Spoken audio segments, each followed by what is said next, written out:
Hello. आज ecology topic start करते हैं। इकोलॉजी का इंट्रोडक्शन, परिचय। इकोलॉजी शब्द अर्थात ग्रीक भाषा के शब्द ओइकोलॉगी का प्रयोग सबसे पहले 1868 में रिटर ने किया, परंतु इस शब्द का अर्थ सबसे पहले 1869 में हिकल ने बताया। अंग्रेजी भाषा का शब्द इकोलॉजी ग्रीक भाषा के दो शब्दों ओइकोस और लोगोस से मिलकर बना है, जिनका अर्थ क्रमशः आवास, ड्वेलिंग, प्लेस टू लिव और अध्ययन, स्टडी है।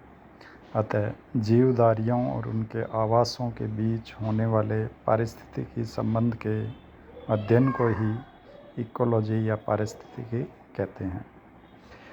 दूसरे शब्दों में, इकोलॉजी के अंतर्गत हम उन जैविक संबंधों का अध्ययन करते हैं जो जीवधारियों तथा उनके चारों ओर के स्थल, सागर या स्वच्छ जल के रूप में पाए जाने वाले पर्यावरण के बीच में पाए जाते हैं।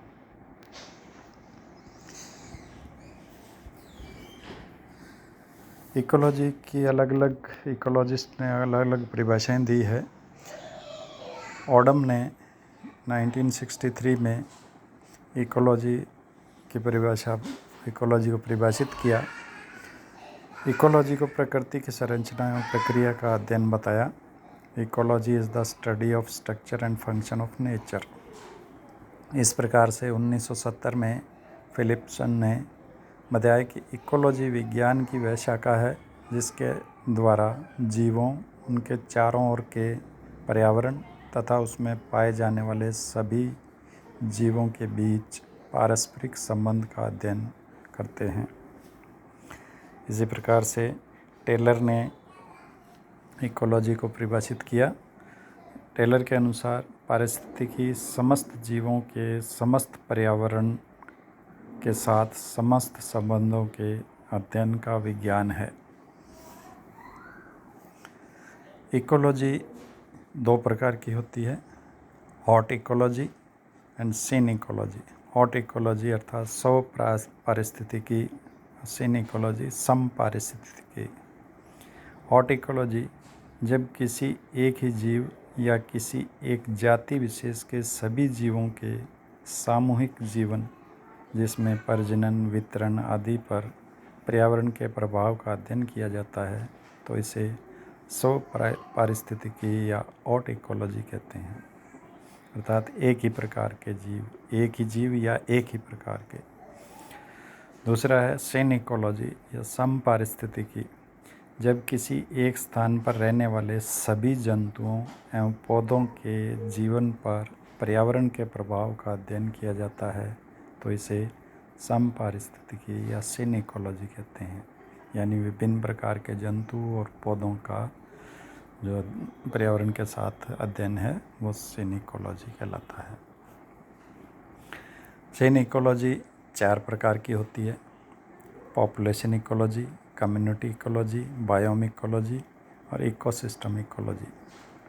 पॉपुलेशन इकोलॉजी में एक ही जाति के शुद्ध जीवों, प्योर स्ट्रेंड्स को इकाई मानकर अध्ययन किया जाता है। इसके अंतर्गत शुद्ध जीवों की वृद्धि, संरचना और नियमन का अध्ययन किया जाता है। इसमें दूसरा जो है कम्युनिटी इकोलॉजी। इसमें एक स्थान पर रहने वाली विभिन्न जातियों के जीवों के अलग अलग समूहों का अध्ययन किया जाता है। तीसरा biome ecology.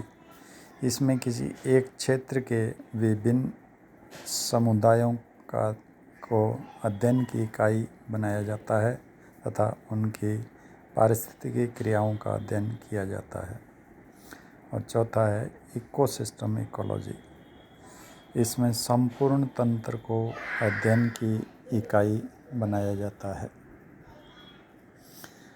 Branches of ecology. Ecology की कई सारी ब्रांचेज होते हैं। मेन जैसे एनिमल इकोलॉजी, जिसमें जंतुओं और पर्यावरण का अध्ययन किया जाता है। इस प्रकार से प्लांट इकोलॉजी, पौधों का पर्यावरण के साथ अध्ययन, हैबिटेट इकोलॉजी, आवासीय पारिस्थितिकी यानी विभिन्न प्रकार के आवास, जैसे इसमें कई प्रकार के आवास होते हैं। मैराइन इकोलॉजी, जो मैराइन समुद्री आवास है।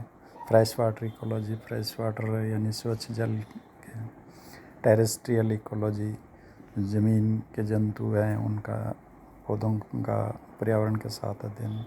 इस्चुराइन इकोलॉजी, इस्चुरीज जो होती है उनका अध्ययन।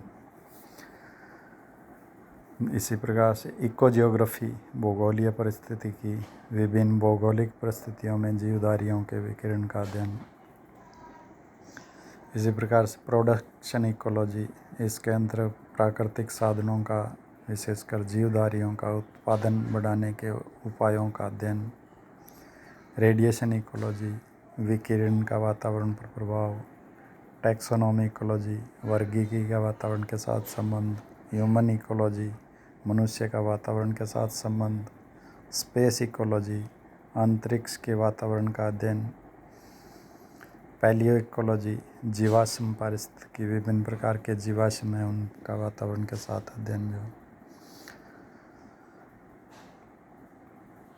एनर्जी इकोलॉजी, विभिन्न प्रकार के परितंत्रों के ऊर्जा प्रवाह का अध्ययन। पॉल्यूशन इकोलॉजी, विभिन्न प्रकार का जो प्रदूषण होता है उसका पर्यावरण के साथ अध्ययन जो है पॉल्यूशन इकोलॉजी।